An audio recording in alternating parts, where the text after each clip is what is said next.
Have you ever wondered why one harsh comment can echo louder in your mind than 100 kind words? Why a stranger's frown lingers longer in your memory than your own small victories? It's not weakness, it's biology. Your mind, shaped by thousands of years of survival instinct, is wired to detect threats more than joy. What once kept our ancestors alive now quietly shapes how we see ourselves and the world. But here's the good news. You are not your first thought. You are the one who decides what stays and what passes. In this video, we'll explore how to outsmart the negativity bias embedded in your brain and use the wisdom of Stoic philosophy to take back control. These 8 powerful insights will help you reframe what hurts, reclaim what matters, and rebuild your mind into a place of clarity and strength. This is not about pretending everything is fine. It's about seeing clearly and choosing wisely. So stay with me to the end and notice which lesson speaks directly to your life right now. Let's begin. Number 1, train the mind to observe, not obey. Imagine sitting by a river, watching the water pass. You notice leaves floating by, some small, some tangled in debris, some bright, some dark. Now imagine each leaf is a thought. Most of the time we don't just watch the river. We jump in, grab a leaf, and let it carry us downstream. That's what happens when a negative thought shows up. One small worry turns into a story, then a storm. And before we realize it, we're drowning in something that started with a single doubt. The Stoics understood this well. Epictetus once said, "It's not things that disturb us, but our opinions about them." And mindfulness, true, deliberate awareness, is what helps us see those opinions before they take over. Mindfulness is not about emptying your mind or sitting in silence like a statue. It's about presence, real, grounded presence. It's the ability to notice your thoughts as they arise, without rushing to believe them or obey them. When practiced consistently, this awareness becomes your inner shield against the noise. You begin to see the moment a negative thought tries to plant itself. You catch it mid-air, and when you can see it, you can choose whether or not to believe it. Here's a simple example. Say you're walking into a meeting and someone barely nods at you. Instantly your brain whispers, "They don't respect you." That whisper becomes, "They probably never liked you." By the time the meeting starts, you've convinced yourself that something's wrong and you're the problem. But what if you had trained your mind to catch that first whisper? What if you could say, there's that old script again, and then let it pass like a leaf on the river? This is where the practice begins. Set aside 10 minutes each day to sit quietly. No phone, no music, no agenda. Just your breath and your mind. You will notice your thoughts rushing in. Some helpful, many not. And each time you return to your breath. That gentle return is the training. You are not trying to stop the thoughts. You are teaching yourself not to chase them. Over time, this rewires the way your brain reacts. The gap between trigger and response becomes wider. You no longer react, you choose. That is Stoic power in motion.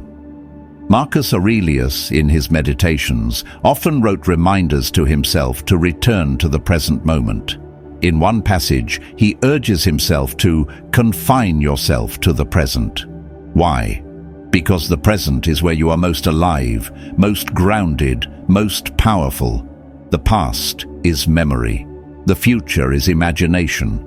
But the now, this breath, this thought, this choice, is real. And within that reality, you have immense control. And it doesn't take long to feel the change. After a few weeks of mindfulness practice, you'll start to notice it in daily life. The email that once ruined your morning now feels neutral. The criticism that once spiraled into self-doubt now becomes something you can examine, learn from, or simply release. You become less reactive and more reflective. People will notice it too. They'll sense the calm in you, the steadiness, and perhaps most importantly, you will feel it. That quiet confidence that says, "I am not my thoughts. I am the observer of them." This is how Stoicism speaks to modern life. It's not about suppressing emotions or pretending nothing affects you. It's about training your inner eye to see clearly and training your will to respond wisely. Mindfulness is not a luxury. It is the foundation of self-mastery. So begin, not tomorrow, not when life calms down. Begin today with 10 minutes and a quiet space. Watch your thoughts the way a wise man watches a fire, without fear, but with respect. Because the fire can either burn you or warm you, depending on how you manage it. And once you learn to manage the fire within, there is very little in this world that can shake you. Now let's move to the next insight, one that will help you reshape your inner dialogue and reclaim control from the thoughts that seek to command you. Number 2, challenge the voice of fear. Have you ever listened to that voice in your head that says, "You'll never figure this out," or "This always goes wrong"? It's not just a whisper, it's a well-rehearsed monologue your brain has perfected over years. But here's the Stoic truth. Your first thought is often a lie, or at the very least, an exaggeration. And it's not the thought itself that causes suffering. It's the belief you attach to it. The Stoics didn't teach us to silence these thoughts. They taught us to question them, to stand before them like a wise judge and ask, "Is this actually true?" When you catch yourself spiraling into doubt or fear, play the role of a philosopher, not a prisoner. Imagine Marcus Aurelius hearing the thought, "This is going to be a disaster." He wouldn't panic. He would pause, reflect, and then calmly ask, "What part of this is within my control?" This is the beginning of reframing. Instead of reacting, you reason. Instead of sinking, you seek clarity. Here's a practical example. Say you're preparing for an important presentation. The night before, your mind begins its familiar descent. You're going to forget everything. They'll think you're incompetent. This will be embarrassing. If you let that voice run the show, it will. But if you pause, take a breath and step outside that script, you can begin to challenge it. Ask yourself 3 simple questions. First, what's the worst that could happen? Maybe you stumble a bit. Maybe you forget a line. Will the world end? Unlikely. Will it be uncomfortable? Possibly, but survivable. Absolutely. Next, what's the best that could happen? Maybe you surprise yourself. Maybe you speak with more clarity and calm than you expected. Maybe someone in the room connects with your message in a way that changes their perspective. That possibility exists too.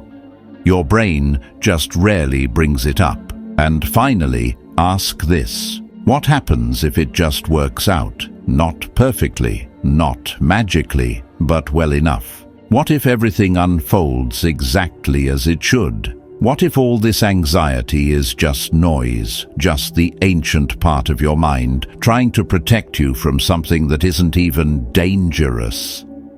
This technique is what the Stoics called premeditatio malorum, the premeditation of evils. But they didn't use it to scare themselves. They used it to prepare. By thinking clearly about the worst, they robbed fear of its surprise. But just as important, they trained their minds to see possibility beyond fear. You are not obligated to believe every negative thought. You are allowed to look at the same situation from a different angle. Seneca once wrote, "We suffer more often in imagination than in reality." And that's exactly what this practice helps you interrupt. It's like telling your brain, "Thanks for your concern, but I'm not going to build a prison out of guesses." When you reframe, you take the raw material of anxiety and turn it into awareness. You shift from helplessness to choice. Now, this doesn't mean lying to yourself with empty optimism. It means seeing the full picture, not just the threat, but also the opportunity. Not just what could go wrong, but what could go right. It means refusing to let a single interpretation define your entire outlook, because your mind is not your enemy. It's just a storyteller, and you are the editor. Start applying this today. The next time your thoughts begin to spiral, take a breath and play devil's advocate, not against your potential, but against your fear. Ask the questions that uncover truth, not just habit. And over time, your brain will learn that not every shadow is a sign of danger. Sometimes, it's just your mind forgetting to turn on the light. Now that you've learned to challenge the voice of fear, let's explore the next insight that will help you transform pressure into purposeful momentum.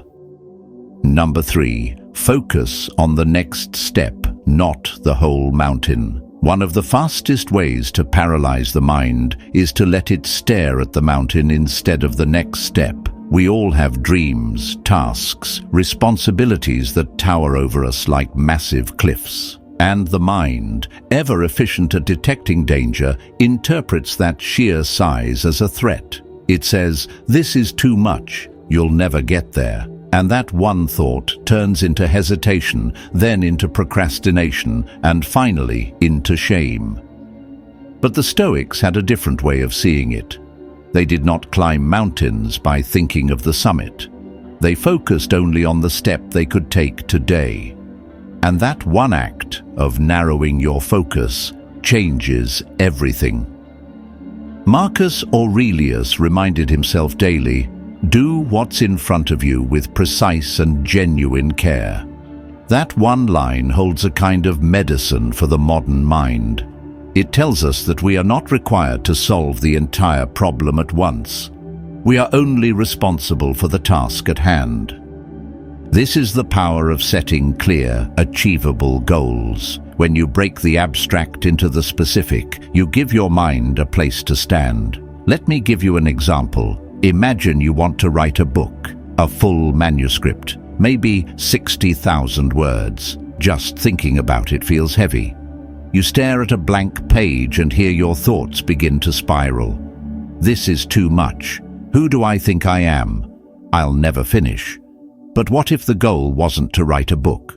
What if the goal today was simply to write for 25 minutes? Not to write well, not to finish a chapter, just to sit, open the page, and begin. That's it. Suddenly the mountain becomes a step. The brain says, "That I can do." And once that step is complete, confidence returns. This strategy works because it speaks the language of your nervous system. Overwhelm thrives in ambiguity. Clarity is the antidote. The clearer your target, the calmer your mind. When you say, "I will clean the house," your brain panics. But when you say, "I will clear the dishes from the sink," something shifts. That's doable, that's trackable, and every completed task, no matter how small, sends a powerful signal to your mind. I am capable, I am moving forward. This isn't about lowering your standards. It's about managing your energy. Seneca once said, "It is not that we have a short time to live, but that we waste much of it. Often we waste it not through laziness, but through indecision, through freezing under the weight of our own unstructured intentions." Clear, achievable goals sharpen the edge of your time and effort. They give form to your ambition. And there's another Stoic layer to this. When you set your goals too large, too vague, or too dependent on outcomes outside your control, you create fertile ground for frustration. But when your goals are rooted in what you can control, your effort, your focus, your attitude, you reclaim your peace. Epictetus taught that we should concern ourselves only with what is within our power. That principle applies here. You don't control the final result, but you do control whether or not you showed up today and did the work in front of you. So begin with one clear goal. Make it so small it's impossible to avoid. 1 page, 10 push-ups, 15 minutes of study. Let each one be a signal to your mind. I'm moving. And from that movement, momentum grows. The mountain is still there, yes, but now you're climbing, not just staring. And if you ever feel tempted to abandon the effort because it feels too small, remember this: an avalanche begins with a single shift. A life is rebuilt one solid step at a time. So don't underestimate the power of that first move. It matters more than you think.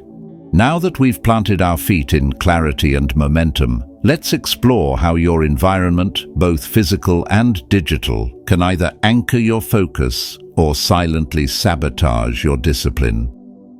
Number 4, own your time or it will own you. When your mind is cluttered, time slips through your fingers like water. And here's the truth most people avoid. Procrastination isn't just laziness. It's fear in disguise. Fear of failure, of imperfection, of facing discomfort. It's your brain's subtle way of avoiding pain by choosing the illusion of later. But what the Stoics knew is that later is not promised. And waiting, overthinking, delaying only feeds the negativity bias that already distorts your view of what you're capable of. Seneca wrote, "While we are postponing, life speeds by." So if you want to reclaim your clarity and your confidence, you must master the structure of your time. Not with rigid perfectionism, but with wisdom, because when you own your minutes, you reclaim your mind.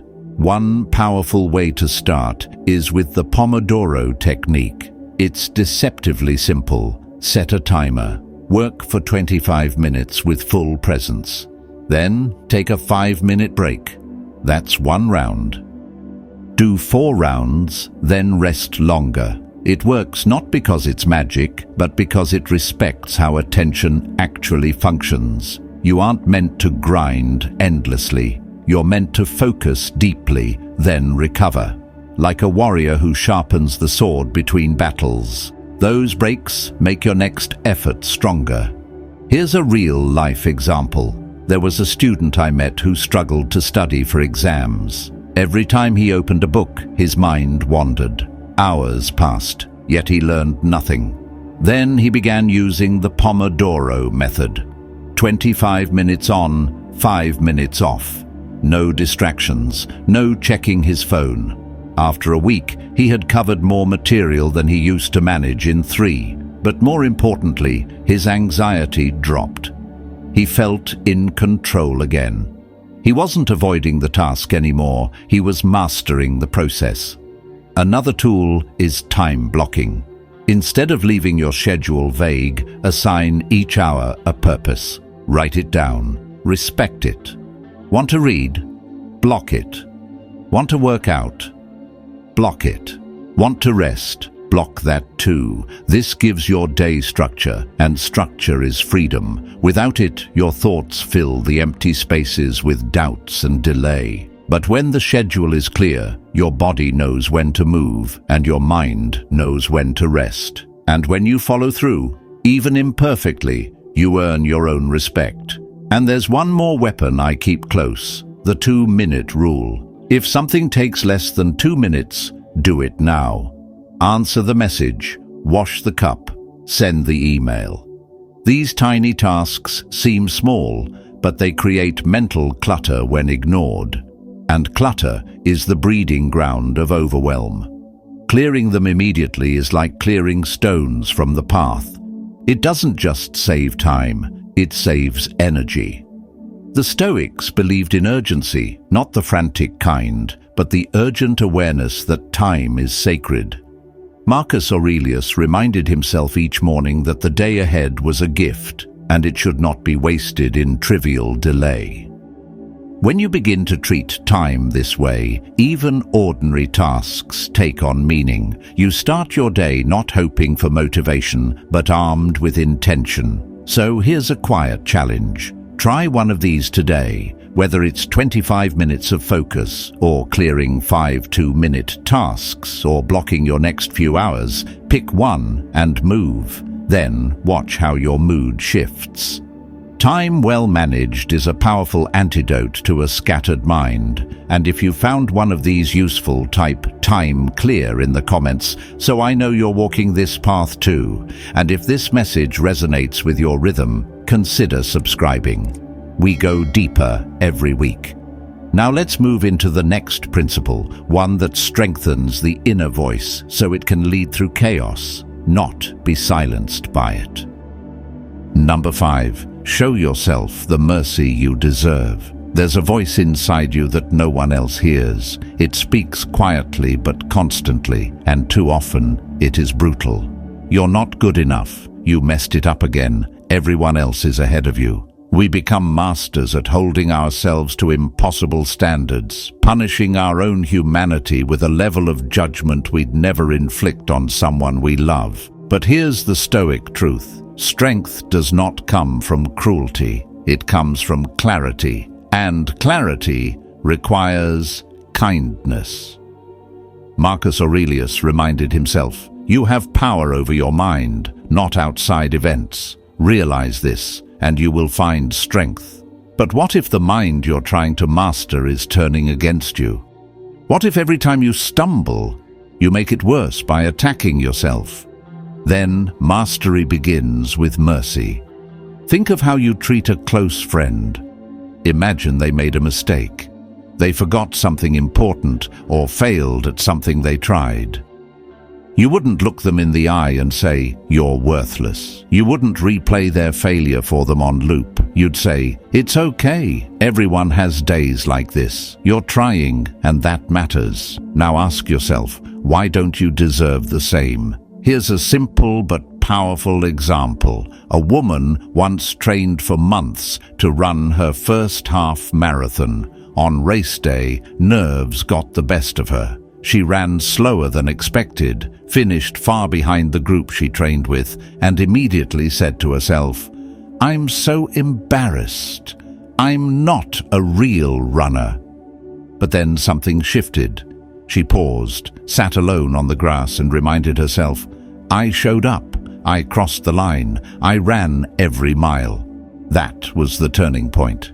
Not the race, but the grace she gave herself afterward. This is the essence of self-compassion. It doesn't mean lowering your standards or excusing every misstep. It means seeing yourself fully, flawed, and still worthy. It means recognizing that failure is part of growth, not the end of it. Epictetus taught that external things, success, status, opinion, are not within our control, but how we interpret our experiences, that is ours completely. And interpretation starts with the voice we use inside our own head. You can be disciplined and gentle at the same time. You can strive for excellence while still forgiving your missteps. In fact, without that forgiveness, you will never have the stamina to keep going. Burnout doesn't come from effort alone. It comes from the internal war we wage against ourselves every time we fall short of perfection. We all carry invisible burdens, past regrets, missed chances, harsh memories of times we disappointed ourselves. But you are not the same person today that made those mistakes. The fact that you're even listening to a message like this says something powerful about who you're becoming. You care. You want to do better. And that's the foundation of transformation. The Stoics weren't cold-hearted or robotic. They understood suffering, and they faced it with courage. But they also understood balance. Seneca wrote, "No man is more unhappy than he who never faces adversity, for he is not permitted to prove himself." And when we do face adversity, it's compassion, not criticism, that gives us the strength to rise again. So today, when that inner voice starts sharpening its blade, pause. Ask yourself, would I say this to someone I care about? And if the answer is no, don't say it to yourself either. Speak truth, yes. Hold yourself accountable, absolutely. But speak with the tone of someone who wants to see you win, not someone who's given up on you. Because at the end of the day, the way you treat yourself in private shapes how you show up in the world. And the world needs more people who lead with both resilience and compassion. The next insight will take this inner foundation and show you how to build it into a calm, confident presence that others can feel the moment you walk in. Number 6. Shape your space to reflect your discipline. The Stoics taught that our environment might not be fully within our control, but how we engage with it absolutely is. And one of the most overlooked truths in modern life is this: your physical space silently shapes your mental state. Walk into a cluttered room, and without realizing it, your thoughts start to scatter. Try to focus at a messy desk, and your mind starts to resist. Chaos outside often mirrors chaos within. The solution? Create order, not just for aesthetics, but for clarity. There's nothing superficial about tidying your space. It's not about decoration, it's about direction. When you remove distractions from your environment, you remove friction from your attention. Your space becomes a mirror of intention. Seneca once wrote, "Order is a great part of liberty." He wasn't only referring to the laws of society. He was speaking to the personal discipline of living in alignment with your values, starting with the environment you choose to exist in each day. Let me give you a simple example. A writer I know used to struggle with procrastination. Every morning, he would sit down to work, only to be distracted by loose papers, scattered notebooks, and digital clutter. Then he made a rule. Each night before bed, his workspace had to be reset. Laptop closed, desk cleared, lighting adjusted. In the morning, the change was dramatic. He sat down and the calm of the room told his mind, "You are here to create." And he did. His productivity didn't increase because he tried harder. It increased because his space stopped fighting him. There are small, powerful changes anyone can make. Start by decluttering. Not everything needs to be hidden, just intentional. Keep only what supports your focus. Next, control the noise. Whether that's through noise-cancelling headphones, a soft instrumental playlist, or even a simple fan humming in the background, sound matters. It's one of the fastest ways to either sharpen or scatter your attention. Then there's lighting. Bright, natural light signals alertness and presence. Dim, warm light invites calm. Use this to your advantage. Let your space support the state of mind you need, not the one you're trying to escape. Even a small shift in layout can lead to a big shift in energy. Move your desk near a window. Replace one harsh bulb. Add a symbol of focus, a journal, a quote, even a stone you place intentionally. These gestures speak quietly to your subconscious. They say, "This is a place of purpose." And when the world outside is uncertain, having a space that reflects inner order becomes more than comfort. It becomes strength. Stoicism is often seen as a philosophy of the mind, but it's deeply rooted in practice. Epictetus reminded his students to take care of what was within reach, and your space is always within reach. A clean environment won't fix every problem, but it removes one layer of resistance. It gives your mind fewer reasons to wander and more reasons to return. This isn't about becoming obsessive, it's about becoming intentional. When you walk into a space that's designed for your growth, your energy responds. You don't have to fight to find focus, it begins to rise naturally. And as you begin to value your environment, you begin to value your time differently. You stop waiting for motivation and start building momentum. So take a moment to look around.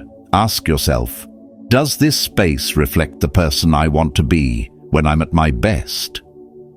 If the answer is no, don't criticize. Just begin. Shift one thing. Remove one item. Adjust one corner. And soon, the atmosphere around you will echo the clarity within you. Up next, we'll go deeper into how your energy is affected not just by your surroundings, but by the way you care for the one vessel you carry through every experience, your body. Number 7, let adversity sculpt your strength. Every challenge is a teacher, every obstacle an invitation, but most of us are conditioned to see difficulty as danger. When life tests us, we tighten up. When we stumble, we tell ourselves, this must mean I'm not good enough. But the Stoics offer a powerful shift in perspective.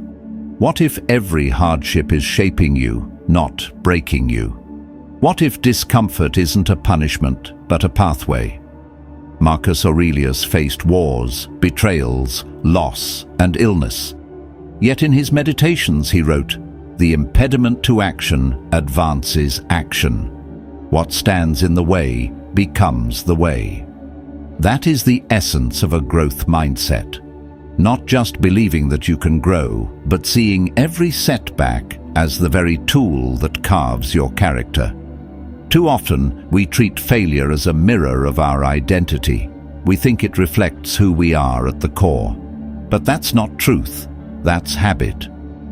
A growth mindset rooted in Stoic wisdom understands that failure reflects where we are today, not where we are destined to stay. The Stoics didn't strive for ease. They sought endurance. They didn't pray for comfort. They trained for clarity. Here's a powerful real-world example. A young man applied to his dream university. He worked tirelessly, prepared every detail of his application, poured himself into the essays, and yet he was rejected. At first, he internalized it. He thought, "I'm not smart enough. I should have known better." But then he remembered a lesson from Stoicism. What happens is never the whole story. How you respond is where the meaning lies. So he took a different path. He enrolled at a smaller school, focused on his craft, built relationships, and 2 years later transferred into an even better program than the one he had originally dreamed of. What changed his trajectory wasn't luck, it was mindset. That kind of growth doesn't come from blind positivity. It comes from understanding that your present struggle is not a sentence, it's an apprenticeship. Life is constantly shaping you, testing your ability to return stronger. If you run from every challenge, you never meet the person you could become on the other side of it.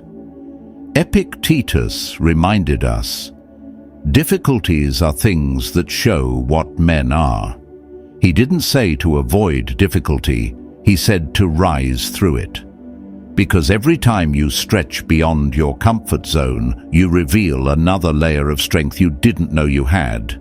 The mistake isn't in failing. The mistake is in thinking that failure is final. A growth mindset is a daily practice. It's how you respond when things don't go your way. It's what you say to yourself when the results fall short. And it's the willingness to ask, what can I learn here that will serve me tomorrow? Even the worst experiences carry something useful. The Stoics believed that fortune changes, but character is earned. And this belief changes everything. It changes how you see rejection, how you handle criticism, how you approach fear. When you stop seeing challenges as threats and start seeing them as sculptors, you begin to walk into discomfort with purpose. You no longer panic when things get hard. You prepare, you observe, you adapt. And here's the truth, no one is born with this mindset. It's cultivated, moment by moment, decision by decision. It's the quiet voice that says, I didn't succeed today, but I learned, and I will return wiser. That voice gets stronger every time you use it. So ask yourself, what challenge in your life right now might be the very thing designed to prepare you for what's next? What discomfort is trying to teach you strength if you would only listen? The answers won't come all at once, but if you stay present, keep asking and remain open, growth will meet you where you stand. As we move forward, let's take this inner resilience and bring it into the realm of recovery. Because after every effort, every battle, there is one thing that restores our clarity and strengthens our mind, and that's where we're headed next.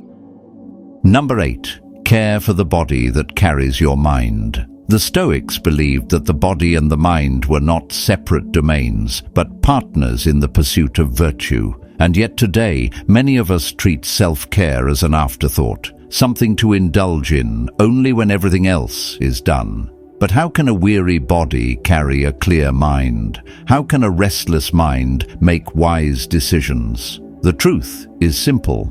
Self-care is not selfish. It is strategic. Marcus Aurelius, despite being emperor and burdened with the weight of a crumbling empire, still reminded himself to tend to the needs of his body, not with indulgence, but with discipline, sleep, food, movement. These were not distractions. They were the foundation upon which calm and clarity were built. Think of your body like a tool. If a craftsman neglects his tools, they become dull. The same applies to us. When you don't sleep well, your thoughts become reactive. When you skip movement, energy stagnates. When you ignore hunger or flood your body with junk, your focus fractures. It doesn't take long to feel the consequences. And yet, when you restore those simple habits, the mind follows. The fog lifts. Decision-making sharpens. Emotional resilience returns. Let me give you a real example. A young man struggling with anxiety began waking up each morning in a panic. He tried everything, books, affirmations, even therapy, but nothing stuck. Then, at a friend's urging, he made one change. He committed to sleeping before midnight and walking for 30 minutes each morning. After 2 weeks, something shifted. He wasn't fixed, but he wasn't spiraling. The chaos had softened. Why? Because his nervous system was no longer running on fumes. The body was cared for, and the mind took the cue. Self-care isn't about spa days or comfort food. It's about consistency. It's about honoring the vessel that carries your thoughts and decisions each day. Balanced meals, quality rest, movement, hydration, even small breaks during the day. These are quiet disciplines, not glamorous but powerful. You don't have to overhaul your entire life. Just begin where you are. Eat with intention, sleep with discipline, move because your mind needs the release. And when you feel resistance, remember, you are not weak for needing rest. You are wise for protecting the strength you've built. Now that we've explored how to anchor your energy, it's time to close with one final reflection, one that brings all these lessons together and reminds you of the power already within you. No thought is stronger than your decision to rise above it. The mind may whisper doubts, replay old fears, or resist your growth, but you now hold the tools to respond with clarity, not confusion. If one of these practices stood out to you, let it become part of your daily rhythm. Type calm mind in the comments to mark your starting point. And if this message helped bring you even a little more peace or perspective, feel free to subscribe so you don't miss what comes next. You're not just rewiring your thoughts, you're rebuilding your life, one clear choice at a time. The next video will take you even deeper into that journey. Keep going, you're closer than you think.